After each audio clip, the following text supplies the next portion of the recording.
আমরা মনে করি সরকারের নিরাপত্তা বিষয়ক সংস্থাগুলি পহেলা বৈশাখের নিরাপত্তা নিশ্চিত করবার জন্য যে নির্দেশনা জারি করেছিল সেই নির্দেশনা উপেক্ষা করে উদীচী শিল্পী গোষ্ঠীর অনুষ্ঠান করা ছিল হঠকারী ও দুঃখজনক।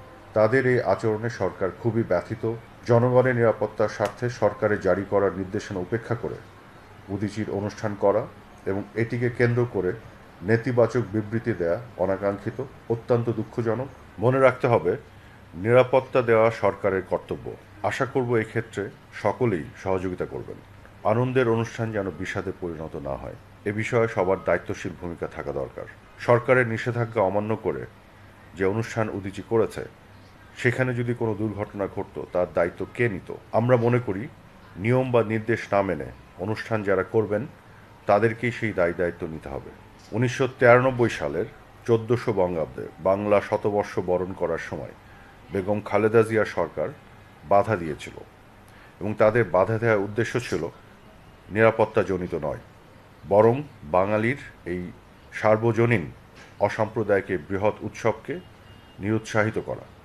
এবং সেই বাস্তবতায় বঙ্গবন্ধু কন্যা শেখ হাসিনার নেতৃত্বে মুক্তিযুদ্ধের চেতনায় বিশ্বাসী সকল সংগঠন এবং আওয়ামী লীগ আমরা সকলেই সোহরাওয়ার্দী উদ্যানে পহেলা বৈশাখের উদযাপন করেছিলাম। আমরা মনে করি সরকারের নিরাপত্তা বিষয়ক সংস্থাগুলি পহেলা বৈশাখের নিরাপত্তা নিশ্চিত করবার জন্য যে নির্দেশনা জারি করেছিল সেই নির্দেশনা উপেক্ষা করে উদীচী শিল্পী গোষ্ঠীর অনুষ্ঠান করা ছিল হঠকারী ও দুঃখজনক।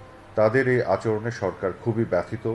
জনগণের নিরাপত্তার স্বার্থে সরকারের জারি করার নির্দেশনা উপেক্ষা করে উদীচীর অনুষ্ঠান করা এবং এটিকে কেন্দ্র করে নেতিবাচক বিবৃতি দেয়া অনাকাঙ্ক্ষিত, অত্যন্ত দুঃখজনক। মনে রাখতে হবে, নিরাপত্তা দেওয়া সরকারের কর্তব্য। আশা করব এক্ষেত্রে সকলেই সহযোগিতা করবেন।